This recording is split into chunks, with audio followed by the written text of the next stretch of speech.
Hey there, how's it going? This is Moby from Moby Motion, and today I'm going to teach you everything you need to know about LuxRender.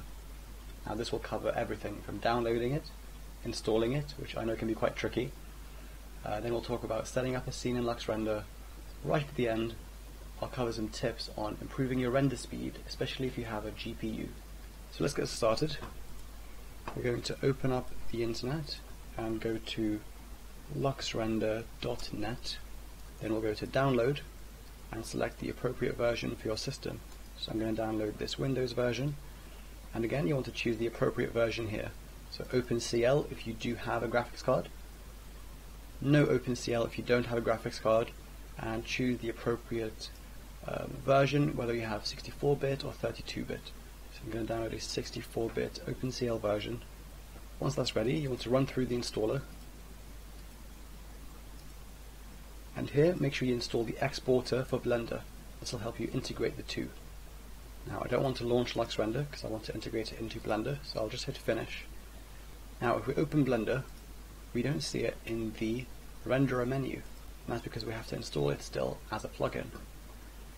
Now, we'll do that by going to File, User Preferences,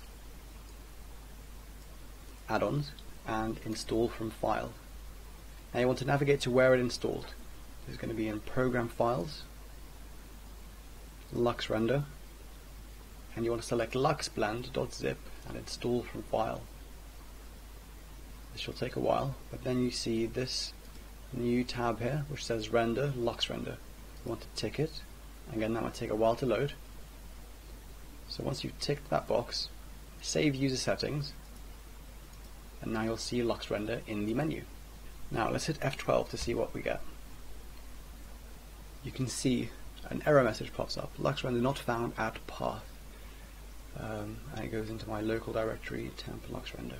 That's a common problem that I get when I'm first installing LuxRender for the first time on a new system, so we'll need to fix that by going into the user settings again. Now you can see in the preferences here it says path to LuxRender installation, and we want to point this so that Blender knows where LuxRender is exactly. I'm going to go to the same folder we were in before, so Program Files /LuxRender, and click Accept. Now save your settings again and hit F12. This time you'll see another window pop up which is LuxRender rendering your scene. So now if we hit F12, you'll see LuxRender pops up in a new window and it renders our cube. And it's not the best looking cube in the world, so let's play around with the LuxRender materials to see if we can get it to look a bit more realistic. I'm going to go to my camera view with 0 on the number pad. I'm going to grab the cube in the Z-axis 1, and the way I do that is by pressing G, Z, and 1. And you can see that it's now raised above the floor.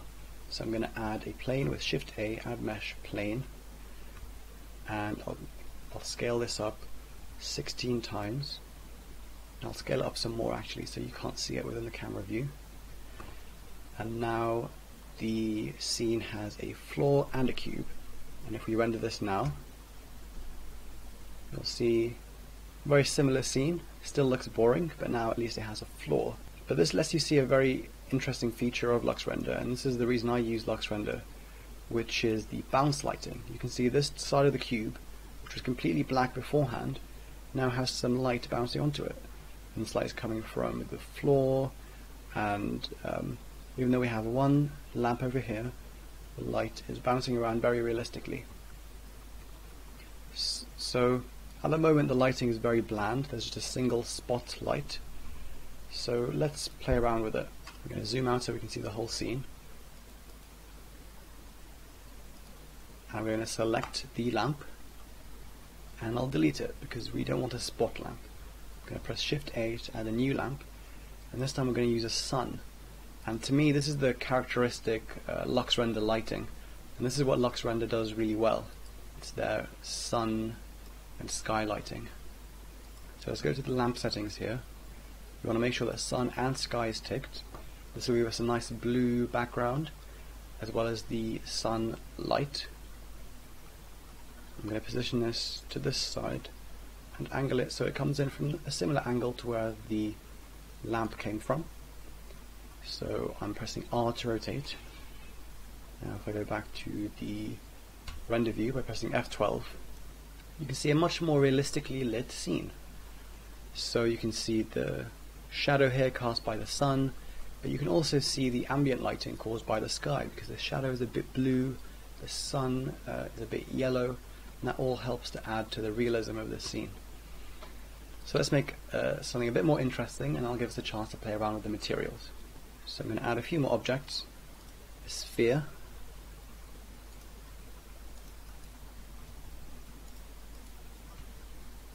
I'm just moving these around, but keeping them locked to the floor by pressing G and Shift Z.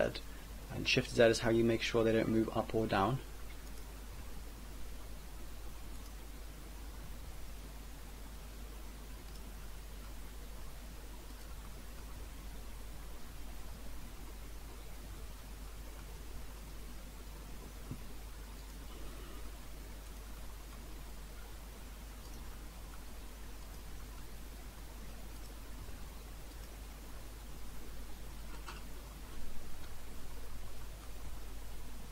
Rest this monkey on the floor. I'm doing this in side view, which I got by pressing 3 on the number pad.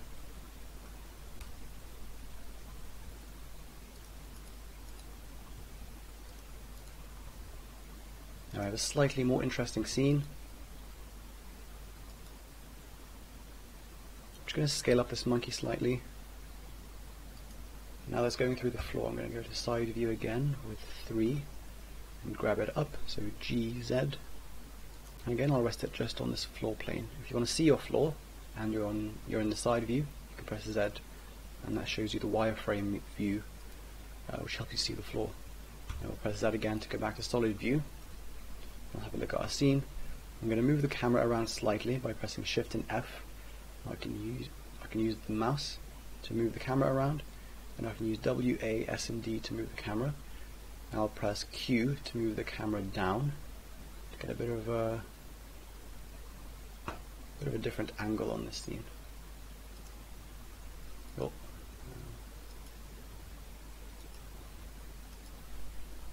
Okay, I want to be able to see the sky in the background there. Now I'm going to rotate the plane so that we don't see a corner. So I'm doing this by pressing R and Z to make sure the rotation stays locked in the Z axis. I'm just turning it around so that the background looks nice and flat and there's no corner in the horizon. So let's just see what this looks like at the moment. So I've hit F12. If you want your scene to update more quickly, you can reduce this time here. So you hover your mouse there and scroll down, and it'll update the scene every 3 seconds instead of every 10 seconds. So you can see the nice LuxRender sky in the background, but the scene still looks very boring, so let's finally add the materials. Now, this monkey, I'm going to give it some glass material. So select the monkey by right-clicking, go to the material settings, hit new, and we're going to call this glass. Now, under material type, you want to select glass. It's that easy. So glass 2 is an alternative. That can give you some more realistic materials, but it's much harder to set up, and it involves worrying about some things like the refractive index of the air, and it takes a long time to set up for a very small difference. So we're going to go ahead and use the normal glass shader, which should look something like this preview window, but let's press F12 to preview it in our scene. You can see that the monkey looks different, and it has some lovely caustics there. So that's caused by the sun going through the monkey and being bounced around and coming out onto the floor. And now LuxRender also lets you play around with the transmission color.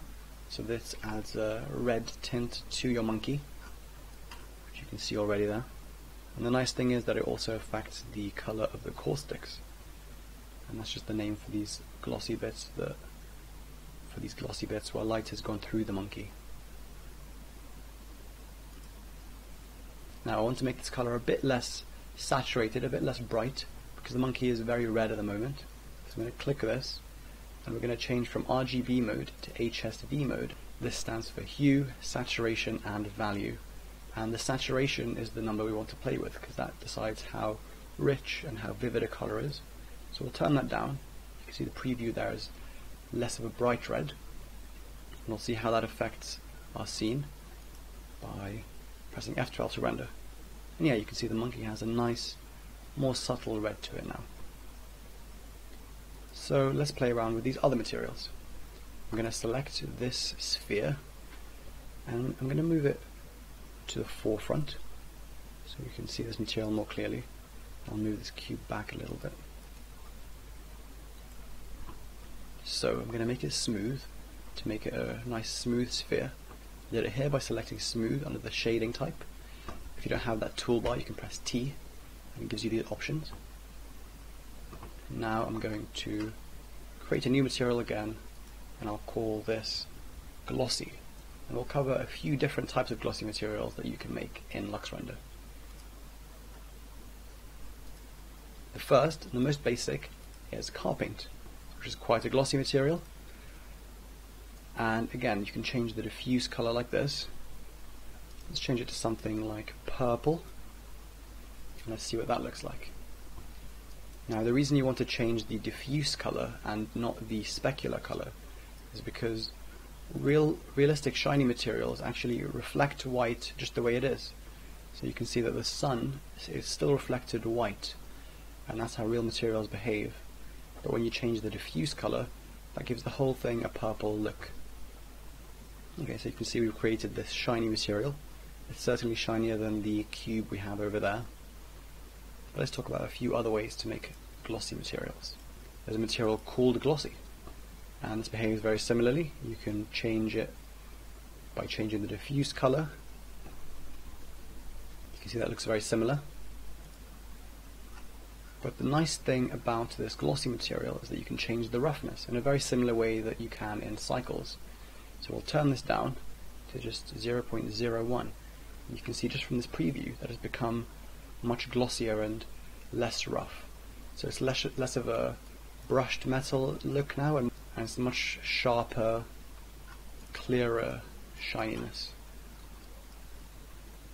So you can see the reflections are showing much more clearly in it because the roughness value has been turned down. The last shiny material we're going to talk about is metal, and we're going to use this shiny metal preset, which looks very much like a metal. It's a very accurate name. So it creates this sort of mirror ball effect. You can see the yellow sun there in the background. You can see the lovely sky because it's so shiny. You can even see this monkey here. And again, this also lets you change the color of the material. So the best way to change the color for this material is with the reflection color here. And again, you can change the roughness by changing this U roughness value.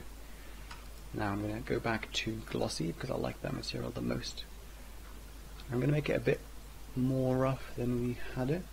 So 0.03 looks reasonable. Okay, let's press escape to go back to our scene. Let's select our cube now and talk about the matte material, which is the basic LuxRender material. Now, even though this material looks very boring, it's actually very quick to render in LuxRender, and it's, if you're looking for a quick render, it's the fastest way that you can render a scene in Lux.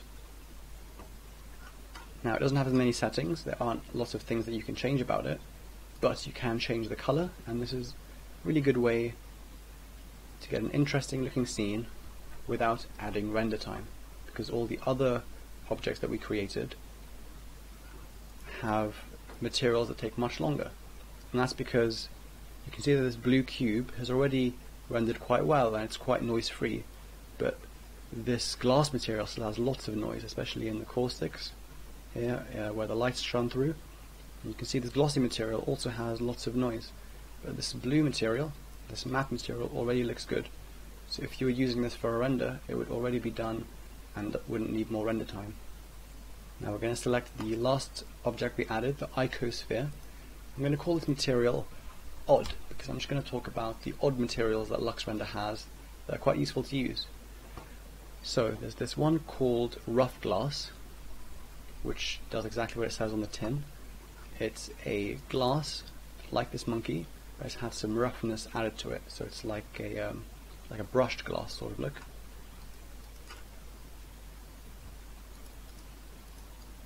So if we zoom in there and give it a minute to render, you can see that it looks like a rough glass, exactly like it says.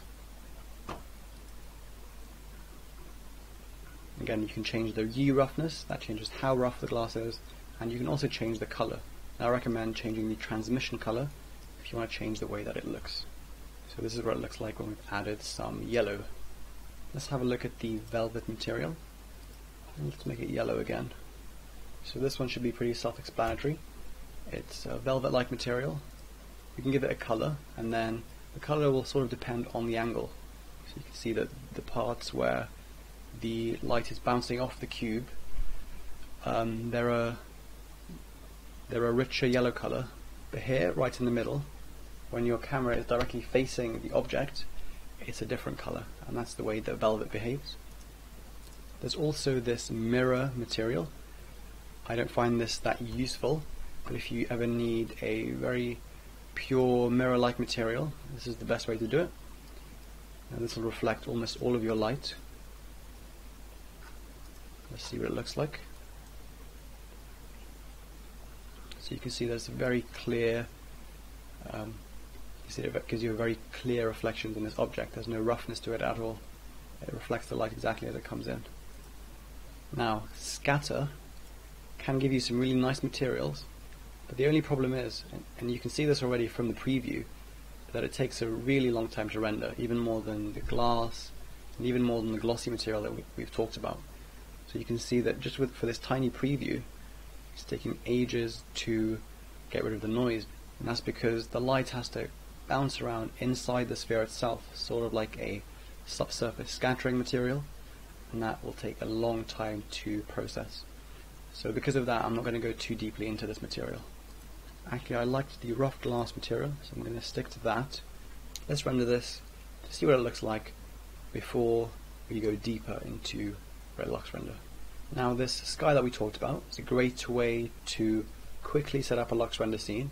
Let's add some HDR lighting, some high dynamic range lighting. So let's delete the sun lamp. Now, the way you usually add this in Cycles is by going to the World tab, like we have here. And you can see that gives you a world helper. So you can add Hemi, HDRI, and this is the way that LuxRender handles high dynamic range lighting. It does it with a Hemi lamp. We're going to move this lamp back to the middle. So I'm going to press Shift S to snap the cursor to center, and I'm going to press Shift S again to snap selection to cursor. Now our lamp has moved back to the middle of our scene.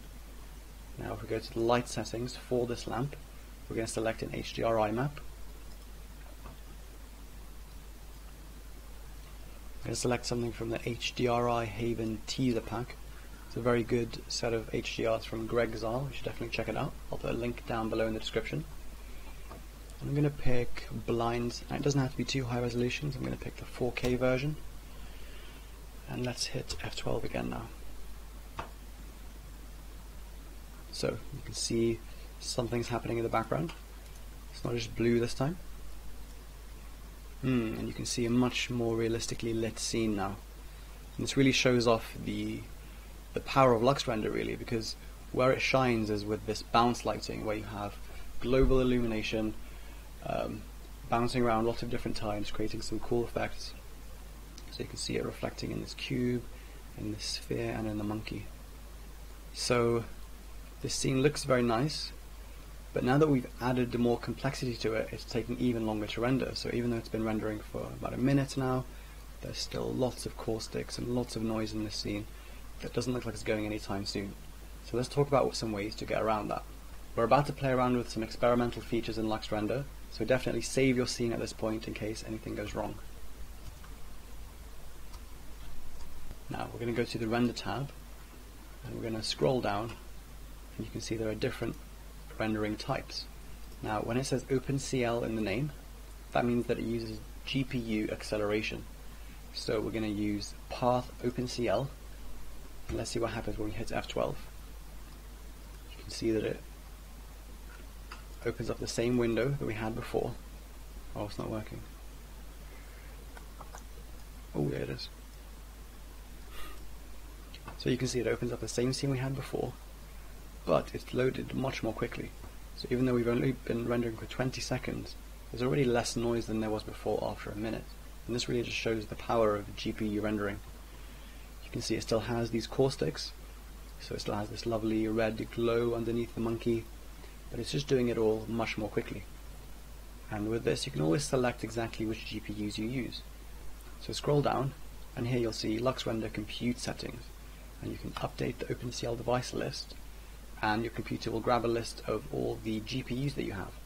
So I might choose to only render on one GPU if I'm using the other one to drive my display.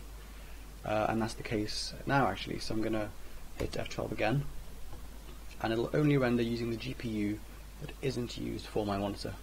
And that's a really useful thing to do if you're rendering something in the background and you don't want your rendering to slow down your whole computer. And again, this is still faster, even though I'm only using one graphics card, it's still faster, much faster than the CPU rendering. So that is one way to take advantage of the GPU. My favorite way to do it actually is by using a whole different version of LuxRender. So I'm going to scroll up, and you can see here under LuxRender API there are two different versions of the Classic API and the Lux Core API Experimental. Now this will give you a warning, but from my testing it's quite stable and it's definitely worth it for the speed benefits. So let's talk about some of the features of this Lux Core API. Firstly, if we scroll down, you'll notice two options here. Not just the rendering device for the final render, but you can also choose the device for viewport. And that's because the experimental API lets you render in real time in the viewport in the same way that Cycles does. Before we use that rendering, I'm going to go back to, before we do that, I'm going to select path again to use the same sort of fast rendering that uses the GPU. Now you can see these options aren't grayed out anymore, so we can use OpenCL for the preview, and we're also going to use it for the final render because it's much faster. And we're going to keep it as use all GPUs because that's not a problem for now. So if I press 0 to go to the camera view, and now press Shift Z in the same way that I do with Cycles, this will take a minute, but after it's loaded up the scene into memory, you'll see that it's going to preview the render right in our viewport in the same way that Cycles does. Okay, so the export is finished. It's now rendering our scene, and you can see that it's right in the viewport in the same way that Cycles is. Now that took a long time, that's because it's the first time doing it. When I render for the second time, if I press Shift Z now, it should do it more quickly than it did before. So you can see it's already gotten to that stage and straight away it's rendering. So the first time you press Shift Z in LuxRender, just bear in mind it might take a while, but it'll be faster after that. Now, there's one main reason that I like the Lux Core Experimental API, and you'll see why that is when I press F12. You'll notice that there's no new window pops up. It's going to do the rendering right in Blender. So when you use the Experimental API, you get a workflow that's much more similar to what you do normally in Blender. This means that you can select your output. You can do all sorts of little things that you can't do with LuxRender. For example, with the normal API, with this Classic API, you can't set relative paths, and you have to create a folder before you export into it. Whereas Lux Core works very much like Blender. You just point it somewhere, you can even type in a new folder here, new folder, and hit render now, and it won't give you any problems. It'll just create this folder and render into it. It's also nice because the Classic API creates lots of files in that folder. So if I were to render this scene as an animation using the Classic API, it would create a whole different file for each frame of the animation just so that it can render it. But again, the Experimental API is very similar to Cycles or Blender Internal. You just point it at a folder, hit render, and it'll just create an image file for each frame. No need to mess around with different files. You might notice that this scene is much brighter than it was before, and that's one of the current issues with the Experimental API. It seems to make things brighter than they should be. But this can be fixed really easily by going to our Scene tab, going to Color Management, and just lowering the exposure to -1. So I'll just hit F12, and we'll see what it looks like afterwards.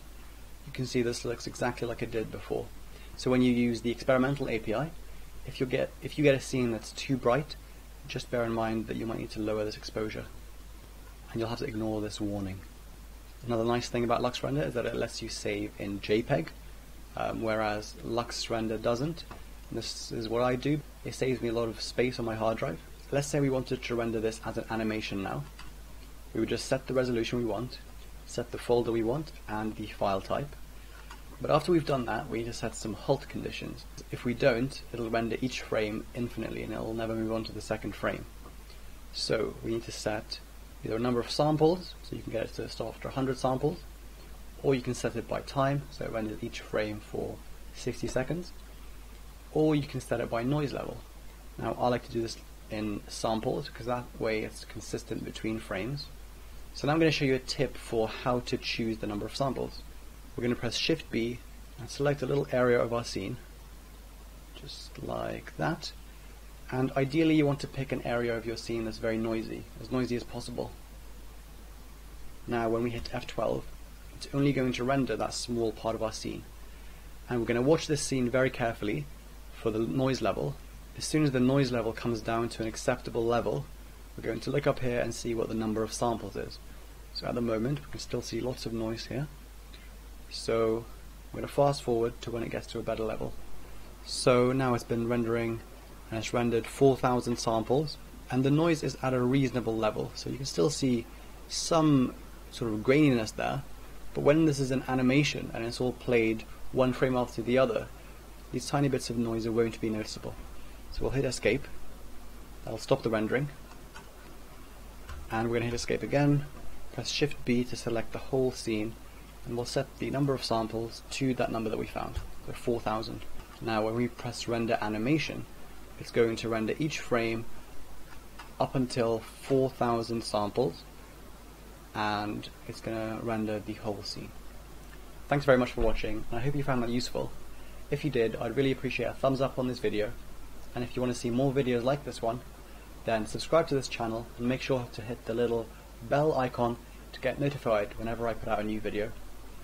If you have any questions or any suggestions for future videos, then feel free to post them down below, and support me on Patreon if you'd like the link to these Blender files and to lots of exclusive content like my simulation Blender files. Anyway, thanks for watching, and I'll see you next time.